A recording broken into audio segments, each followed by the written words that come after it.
इसको हम एक बहुत वेलकमिंग स्टेप के रूप में देखते हैं। सरकार लगातार बहुत प्राथमिकता देती है बिहार को। पिछले साल भी हमने देखा कि उन्होंने मगध के लिए कई पैकेजेस की घोषणा की थी और इस बार उन्होंने मिथिलांचल के लिए कई सारे पैकेजेस की घोषणा की है।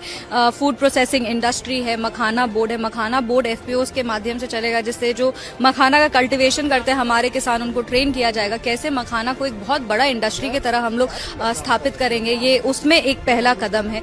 इसके अलावा हमने देखा है ग्रीन फील्ड एयरपोर्ट्स को स्थापित किया जाएगा। आईआईटी पटना को एक्सपैंड किया जाएगा। पटना एयरपोर्ट से हट के बीटा में एक ब्राउन फील्ड एयरपोर्ट तैयार किया जाएगा। कई सारे ग्रीन फील्ड एयरपोर्ट्स का निर्माण पूरे बिहार में होगा।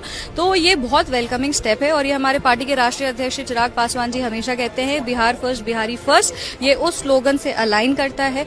इसके अलावा जो इनकम टैक्स में 12 लाख पे अब इनकम टैक्स होगा, जो वो इनकम टैक्स की राशि को जो बढ़ाया गया, इसका डायरेक्ट इम्पैक्ट उन प्रदेशों में पड़ेगा जहां का पर कैपिटा इनकम थोड़ा कम रहता है। तो बिहार वासियों को भी इसका लाभ होगा। बिहार में पर कैपिटा इनकम थोड़ा कम है, तो इससे जो बिहार के लोग हैं जो जिनकी इनकम थोड़ी कम है, उनको बहुत सहूलियत होगी। उनका हाउस होल्ड कंजम्पशन बढ़ेगा, उनका स्टैंडर्ड ऑफ लिविंग बढ़ेगा। ये वो सोच के किया गया है कि कैसे हमारे जो वैसे प्रदेश हैं जो अभी तक विकास में पैरेलल नहीं आ पाए हैं बड़े प्रदेशों के, उनको कैसे आगे लेकर के जाएगा। और बिहार को प्राथमिकता देते हुए, बिहार फर्स्ट बिहारी फर्स्ट वाले सोच को प्राथमिकता देते हुए ये बजट तैयार किया गया है। विपक्ष जो कह रहा है वो ये कह रहा है कि बिहार में चुनाव है इसलिए ऐसा बजट किया, क्योंकि विपक्ष के पास अब कुछ नहीं है बोलने को। वो क्या बोलेंगे? आप उनके पास एक ही था कि मिडिल क्लास को प्रताड़ित किया जाता है, मिडिल क्लास के बारे में सोचा नहीं जाता, पर अब तो इनकम टैक्स में भी आपको रिलीफ मिल गया है, तो उनके पास कुछ है नहीं बोलने को।